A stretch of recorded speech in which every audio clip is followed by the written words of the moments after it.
오늘 함께 봉독한 본문을 통하여서 나눌 말씀의 제목은 구원의 여정입니다. 구원의 여정. 우리가 자주 사용하는 옛말 중에서 지금도 많이 사용하는 말이기도 한데요. 어떤 목적지를 향해 가는 데 있어서 뭐로 가도 서울만 가면 된다라는 말이 있죠. 이 말은 어떤 길을 선택하든지 또 무엇을 타고 가든지 또 언제 출발하든 목적지인 서울이라는 그 목적지에만 도착하면 된다라는 의미를 가지고 있습니다. 이 말에 대해서 여러분들은 공감하시는지 질문 드려 봅니다. 서울로 가는 차편이나 길이 무수히 많다라고 한다면 이 말에 대해서 수긍할 수 있죠. 그렇지만 만약 서울로 갈 수 있는 차가 단 한 대뿐이고 그 길 역시 하나뿐이라면, 즉 우리에게 그 목적지로 향해 가는 선택권이 하나밖에 없다라고 한다면 이야기는 달라지게 될 것입니다.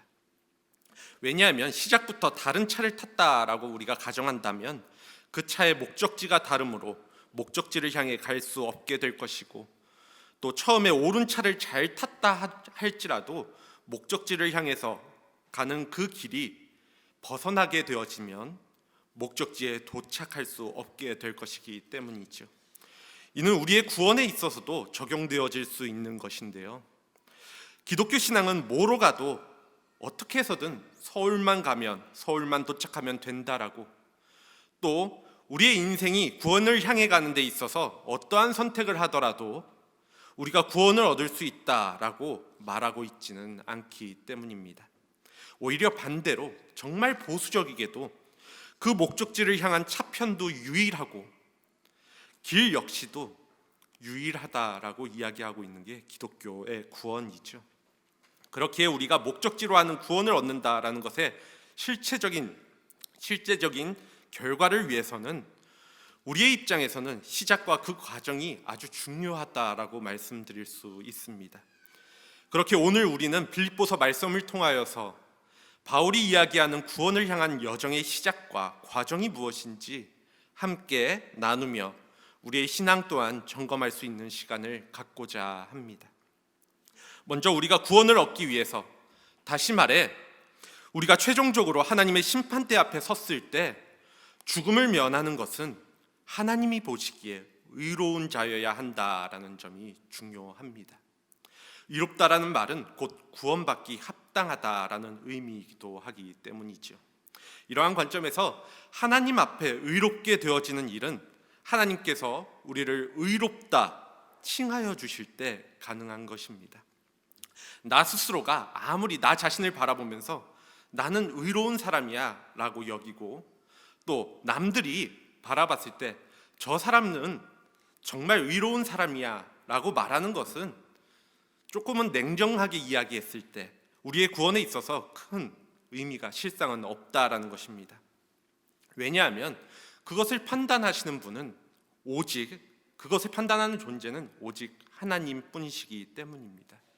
그렇게 오늘 본문에서는 하나님께서 인정하시는 그러한 의에 대하여 오직 예수 그리스도를 믿는 그 믿음 안에서 그 그리스도를 믿을 때에 그 믿음으로 인하여서 얻게 되어지는 의라고 분명하게 이야기하고 있습니다. 즉 우리의 구원은 오직 그리스도를 믿을 때 그 믿음으로 인하여서 의롭다함을 얻게 되어진다라고 말씀하고 있다라는 사실입니다.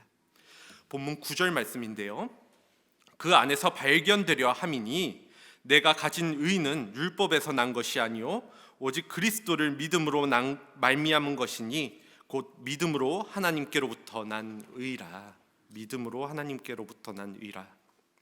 그런데 오늘날도 마찬가지지만 당시 유대 기독교인들 중에서는 이러한 예수 그리스도를 믿는 믿음이 아니라, 그 믿음이 아니라 율법을 따르고 율법을 잘 따르고 또 할례를 받아야지만, 내가 유대인이 되어야지만 의롭게 되어지고 또 구원이 있다라고 생각하는 사람들이 많이 있었습니다. 이는 기독교의 배경 속에서 이전의 유대교적인 요소가 여전히 그 안에 남아 있었기 때문인데요. 그래서 이러한 이들이 유대교적인 신앙을 교회 안에서 끝까지 고집했던 이들이 있었는데, 이들을 가리켜서 우리는 할례파라고 이야기하였습니다. 그들은 태생적으로 유대인들이었기 때문에 할례를 받고 율법을 고수했던 사람들인데요.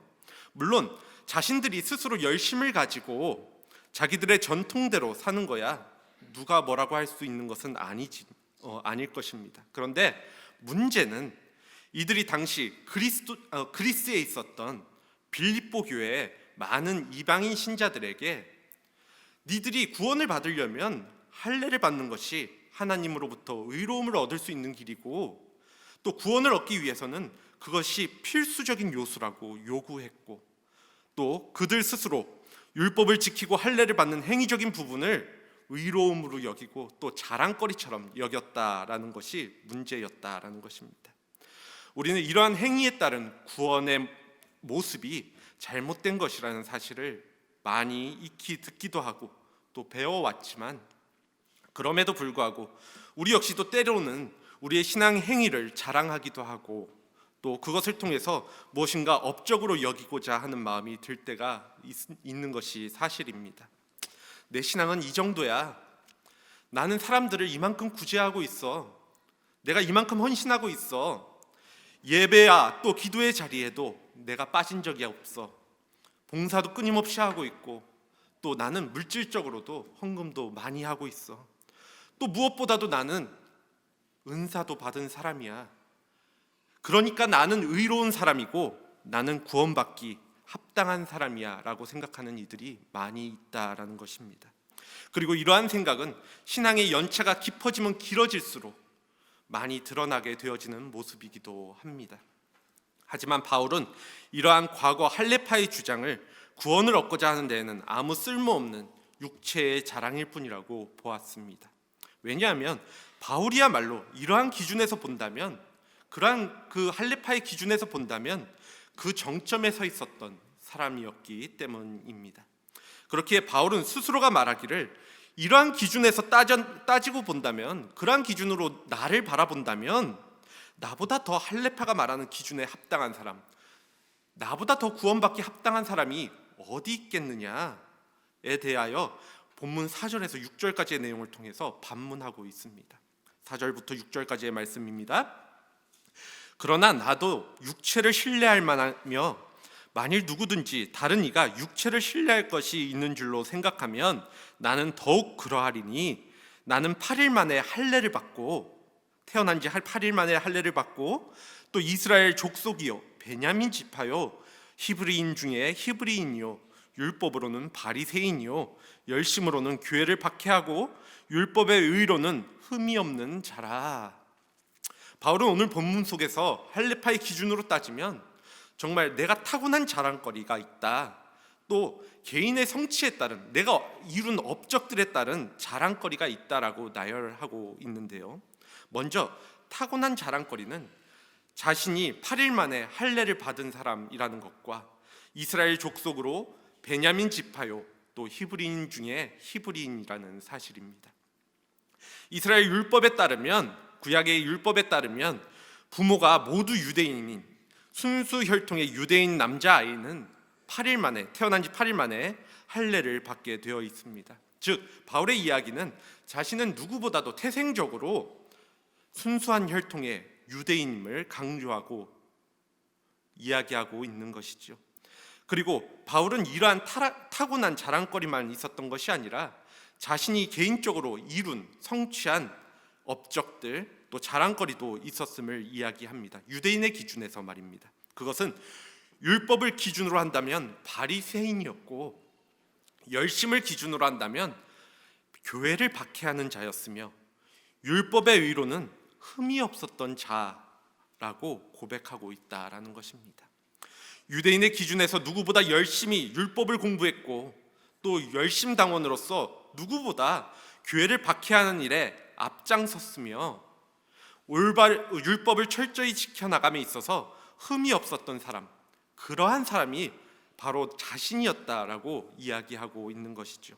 그런데 그러한 바울이 이야기하는 것은 그것을 다 이루어 본 바울이 이야기하고 있는 것은 자신이 예수님을 만나고 보니까 예수님을 경험하고 보니까 그러한 것들은 다시 말해 우리가 의롭다 여김을 받기 위해서 또 구원을 얻기 위해서 유익한 것이라고 여겼던 그 모든 것들이 사실은 해로 여길 만한 것, 즉 나의 구원을 위해서, 실질적인 나의 구원을 위해서 그러한 것들은 방해가 되는 것이라는 사실을 알게 되었다라는 것입니다.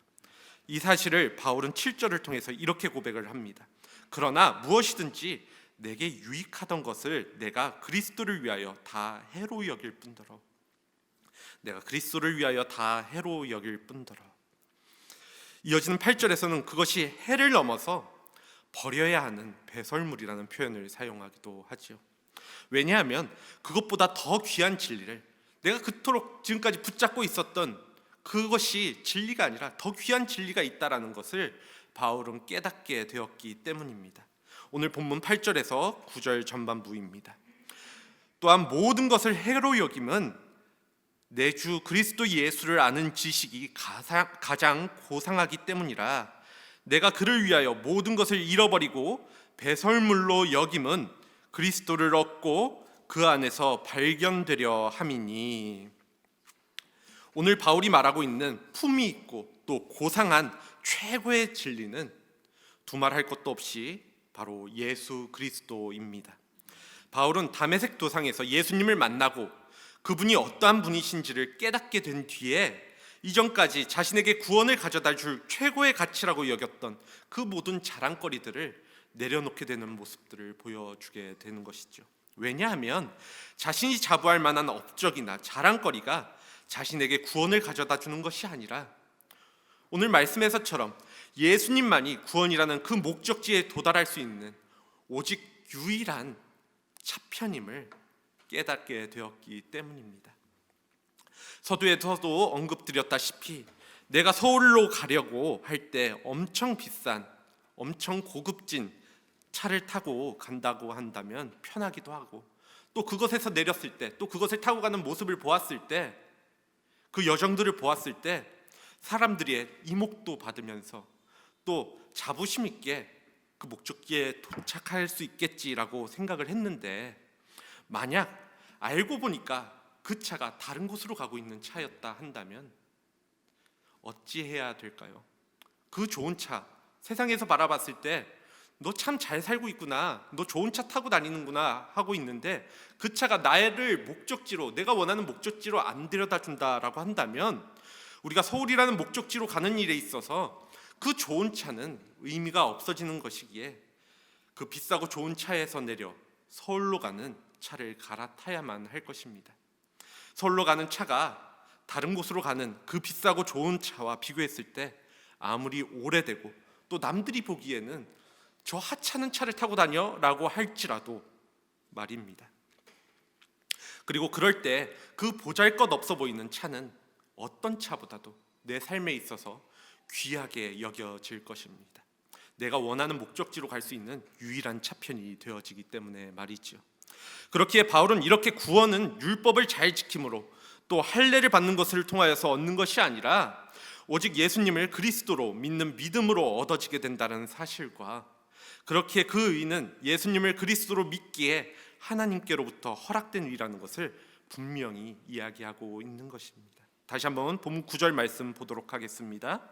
내가 가진 의는 율법에서 난 것이 아니요 오직 그리스도를 믿음으로 말미암은 것이니 곧 믿음으로 하나님께로부터 난 의라. 여기까지는 우리가 하나님께로부터 의로움을 얻는다라는 것에 있어서 익히 잘 알고 있는 내용일 것입니다. 우리가 교회를 다니면서 잘 알고 있는 구원에 대한 이야기이죠.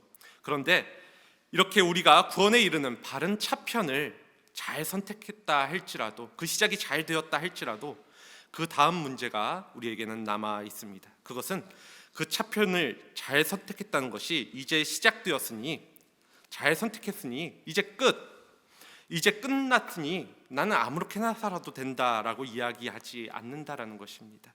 그 차를 탔다면 우리는 그 다음 스텝으로 그 차를 끝까지 타고 또 목적지까지 향해 달려가야 하기 때문이죠.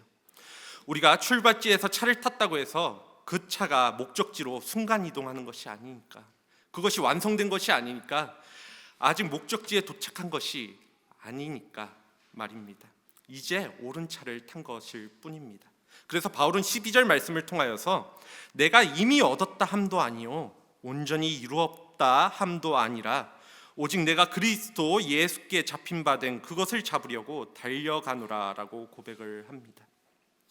우리가 예수 그리스도를 믿음으로 구원을 향한 올바른 차를 이미 타고 있다 하여도 그것이 멈춰 서 있다라고 한다면 목적지를 도달하기는 어려울 것입니다. 우리의 구원을 향한 여정 역시도 마찬가지가 아닐까 생각해 보게 됩니다. 예수님을 믿었으니까 이제 끝, 구원을 얻었어. 그러니까 나머지는 알아서 될 거야. 난 이제 할 목 다 했어 라고 생각하는 그러한 생각은 적어도 우리의 기준에서는 매우 위험한 것이죠. 위험한 생각입니다. 이러한 생각을 갖고 있는 사람들이 오늘날로 따지면 구원파와 같은 사람들이죠. 이들은 자신들이 믿어서 구원을 받은 자들이니까 이제 모든 것은 다 자유로울 수 있다, 이제 율법이나 다른 명령에 따를 이유 없다라고 생각하면서 반율법주의자처럼 자유롭게 행동을 하는 사람들이 있습니다. 하지만 이러한 사람들의 문제는 구원에 대하여 잘못된 이해를 가지고 있다라는 점이 가장 큰 문제일 것입니다. 조금 전 언급드렸다시피 예수님을 믿는 순간 구원을 받았다라는 것이 구원이 완성되었다라는 것은 아니기 때문이죠. 우리 속에서 이미 시작된 구원은 아직 완성되지 않았습니다. 그것은 완성을 향해서 가는 여정이라고 말씀드릴 수 있습니다. 물론 주님께서 우리를 붙잡아서 구원의 완성의 자리까지 이르게 하실 것이고 또 주님께서는 우리를 그 자리로 인도하여 가실 것입니다. 그러나 지금은 우리의 삶은 아직 미완성이며 과정 중임을 우리는 잊어서는 안 됩니다. 왜냐하면 그리스도인은 이미와 아직 사이에 구원의 완성을 향해 가는 그 과정 가운데 살아가고 있기 때문인 것입니다.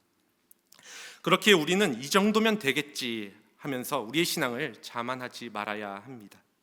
이러한 자만심을 가진 사람의 가장 큰 문제는 자신의 구원이 완성된 줄로, 난 다 이루어진 줄로 착각한다라는 것입니다.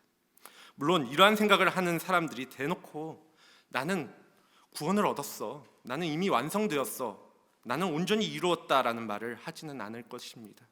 그러나 그러한 사람들은 그들의 삶의 모습이나 말을 통하여 또 언행을 통하여서 자신의 완성된 그리스도임을 보여주고자 하는 모습들을 보여지게 되죠. 마치 신앙의 높은 경지에 자신이 이른 것처럼 모든 것을 판단하고 가르치려는 사람이 그 대표적인 모습일 것입니다. 바울은 그러한 사람들에 대하여 고린도전서 10장 12절 말씀을 통하여서 그런즉 선줄로 생각하는 자는 항상 넘어질까 주의하라고 권면하고 있습니다. 그렇기 때문에 바울은 자신의 삶의 태도를 앞선 12절에서 마치 운동 경기장에서 달리기를 하는 사람에 비유하고 있는데요, 아직 완성된 구원이 아니기에 믿음을 잃지 않기 위해서 쉬지 않고 계속해서 끝까지 달려가야 한다라고 이야기하고 있다라는 것입니다. 그리고 그 달리는 과정을 10절에서 11절을 통해서 이렇게 이야기를 합니다. 내가 그리스도와 그 부활의 권능과 그 고난의 참여함을 알고자 하여 그의 죽으심을 본받아 어떻게 해서든지 죽은 자 가운데서 부활에 이르려 하노니. 이를 넓게 보면 앞서 8절에 예수 그리스도를 아는 지식과도 연결되어지는 이야기인데요, 10절에 내가 그리스도와 그 부활의 권능과 그 고난의 참여함을 알고자 한다라는 것은 예수님의 어떤 역사적 정보를 아는 것을 넘어서는 지식을 이야기합니다. 예수님이 계셨지, 이러한 예수님이 살아 계셨지, 이러한 모습들을 보이셨지라는 지식을 넘어서는 지식을 의미한다라는 것입니다. 왜냐하면 여기서 안다라는 말은, 이 단어는 말은 체험을 통하여서, 나의 삶을 통하여서 인격적으로 예수님을 만남으로 그분을 아는 것을 의미하기 때문입니다. 그러한 기준에서 본다면 우리가 처음 예수 그리스도를 주님으로 또 나의 구원자로 고백하고 회심하게 되었을 때 알게 되어지는 그리스도는, 그 예수님을 아는 지식은 우리에게는 매우 적을 수밖에 없습니다. 우리가 처음 누군가를 만날 때 아는 그 사람에 대한 지식은 한정적일 수밖에 없듯이 말이죠. 하지만 그 사람을 더 알기 원한다면 내가 처음 만나는 사람에 대해서 조금 더 자세히 알길 원하고 조금 더 깊게 교제하기 원한다면 어떻게 해야 될까요? 당연하게도 그 사람을 더욱 잘 알기 위해서는 더 자주 만나고 더 자주 교제하고 연락하고 나의 시간과 노력을 들여서 그 사람과 함께 할 수밖에 없습니다. 즉 그의 삶을 따라서 그를 중심으로 나의 삶을 살아가는, 맞춰가는 방법 외에는 그 사람에 대해서 더욱 잘할 수 있는 방법은 없다라는 것입니다. 그래야 조금이라도 더 그를 이해할 수 있고 또 알아갈 수 있는 것이죠. 마찬가지로 우리가 예수 그리스도를 아는 지식이 늘어나기 위해서는 우리의 삶 속에서 인격적인 예수 그리스도를 계속해서 만나야 한다라는 사실입니다. 그리고 이렇게 우리의 삶 속에서 계속하여서 더욱 그리스도를 만나고 또 그분과 동행함으로써 그리스도를 알아가는 과정들을 가져야 합니다. 그러기에 우리의 삶 속에서 그리스도를 만나고 동행한다라는 것, 즉 그리스도를 알아간다는 것에 대하여 바울은 그의 부활의 권능을 아는 것이고 또 그의 부활의 권능을 아는 방법은 그의 죽으심을 본받아 그 고난에 동참하는 것임을 이야기하고 있죠. 즉 이제 내가 예수 그리스도가 진리라는 사실을 알게 되니까, 다시 말해서 예수 그리스도만이 나에게 구원을 얻게 하고 또 예수 그리스도만이 나를 하나님으로부터 의롭다 칭함받게 할 수 있는 유일한 존재라는 사실을 알게 되니까 그리스도와 그 부활의 권능과 그 고난에 참여하는 것이 무엇인지를 자신의 삶 가운데서 더 깊이 알고 싶어졌다라는 것입니다. 그리고 그것을 넘어서 바울은 그의 죽으심을 본받아서 살아가고자 한다라고 고백을 합니다. 특히 바울은 여기서 부활의 권능을 알고자 한다라고 말한 것은 삶 가운데서 그리스도의 부활의 권능을 실질적으로 체험하길 원한다, 알기 원한다라는 것을 의미하는데요. 곧 바울은 그리스도께서 부활하심으로 펼치시는 권능을, 그 역사하심을 삶 속에서 체험하기를 원했다라는 것입니다. 또한 바울은 예수 그리스도의 고난과 죽음에 대하여 알고자 하고 또 참여하고자 하였습니다. 예수 그리스도의 고난과 죽음을 우리의 삶 속에서 경험하고 또 참여한다라는 것은 세상 가운데서 살아가는 그리스도인으로서 그리스도를 나의 중심에 두기를 위하여 항상 싸우면서 나아가는, 투쟁하며 살아가는 것을 의미합니다. 내가 그렇게 살아가고 있는가? 그 예수 그리스도를 믿는 믿음 가운데서 그 어려움을 겪고 살아가고 있는가 하는 문제이죠. 그리고 그러한 자리에 그리스도의 부활의 능력은 나타나기 마련입니다. 오늘 바울 역시도 마찬가지입니다. 빌립보서는 바울이 로마에 호송되어서 재판받기 위해서 2년 동안 연금 생활을 하던 그 시기에 빌립보 교회를 위해서 작성된 편지입니다. 이러한 빌립보서에서 가장 많이 등장하는 표현이 바로 항상 기뻐하라라는 표현이었습니다. 항상 기뻐하라. 감옥에 갇혀 있었던 바울이 이렇게 항상 기뻐하라, 자신은 그 어려운 상황 가운데 놓여 있었던 그 바울이 항상 기뻐하라라고 밖에 있었던, 훨씬 더 자유롭게 살아가던 사람들에게 말할 수 있었던 그 근거는 언제 죽을지도 모르는 삶과 고난 가운데에서 그리스도의 부활의 권능을 그 안에서, 그 감옥 안에서도 실질적인 삶 가운데 경험했기 때문이죠. 그렇기 때문에 우리 역시도 그냥 이제 내가 예수를 믿었으니 끝이 아니라, 교회 다니니 끝이 아니라 우리의 삶 속에서 그리스도의 고난과 죽으심에 동참하고 또 부활의 권능을 경험하는 과정을 통하여서 예수 그리스도를 계속해서 추구하고 또 그분과 더 깊이 교제하는 과정을 거쳐야 한다라는 것입니다. 그것이 그리스도를 알기 위하여 끊임없이 달려가는 삶이기 때문인 것이죠. 이어지는 13절에서는 이렇게 끊임없이 구원을 향해서 달려가는 자의 특징을 짚어주는데요. 본문 13절 말씀입니다. 형제들아, 나는 아직 내가 아직 잡은 줄로 여기지 아니하고 오직 한 일, 즉 뒤에 있는 것은 잊어버리고 앞에 있는 것을 잡으려고. 한 가지 목적을 위해서 끊임없이 전력을 다해 달려가는 사람의 특징은 뒤에 있는 것들은 잊어버리고 오직 한 가지 일을 향해 집중하여 달린다라는 것입니다. 여기서 오직 한 일이라는 표현은 내가 행동하였던 일이라는 말이 아니라 오직 한 가지 일이라는 표현인데요. 그 한 가지 일, 예수 그리스도를 알아가는 오직 그 한 가지 일에 집중하기 위하여서, 그 삶을 위하여서 바울은 뒤에 있는 것들, 다시 말해서 자신의 과거를 잊어버려야 한다라고 이야기하고 있습니다. 여기서 자신의 과거는 과거에 잘못한 것들에 대한 것들, 또 잘한 것들에 대한 것들을 모두 포괄하는 의미이고, 잊어버린다라는 말은 더 이상 그러한 과거의 일들에 관심을 가지지 않는다, 소홀히 여기겠다라는 의미입니다. 이는 자신의 부끄러운 과거나 자랑스러운 업적은 모두 지나간 일이기에 그것에 얽매여 있다면 지금 자신이 오직 한 가지 일에만 집중하는 데 있어서 그 모든 것이 방해가 되기 때문에 그것들을 잊어버리겠다 이야기하고 있는 것이죠. 또한 바울은 과거를 지워버린다라고 이야기하지 않고 잊어버리겠다라고 표현을 사용합니다. 이는 그러한 과거의 일들을 부정하겠다라는 것이 아니라, 거부하겠다라는 것이 아니라, 그 목적지를 향해서 전력을 향해 달려갈 때 그러한 것들이 방해가 되다 보니까 그것을 잊어버리는 것이 더 나에게 유익하겠다라고 말하고 있는 것입니다. 잘 아시다시피 바울에게는 예수 믿는 사람들을 열심을 다해서 핍박했던 부끄러운 과거가 있었죠. 결과적으로 예수님에 대한 잘못된 지식으로 인하여서, 예수님을 잘못 알았으니까 이로 인하여서 이러한 자신의 부끄러운 과거가 있게 되었다 할지라도 그것을 내가 잘 몰라서 그랬다라고 핑계댈 수 있는 것은 아니기 때문에 이러한 부끄러운 자신의 과거가 이제 자신이 그리스도의 사도라고 이야기하는 것에 있어서 분명 큰 부담으로 작용했을 것입니다.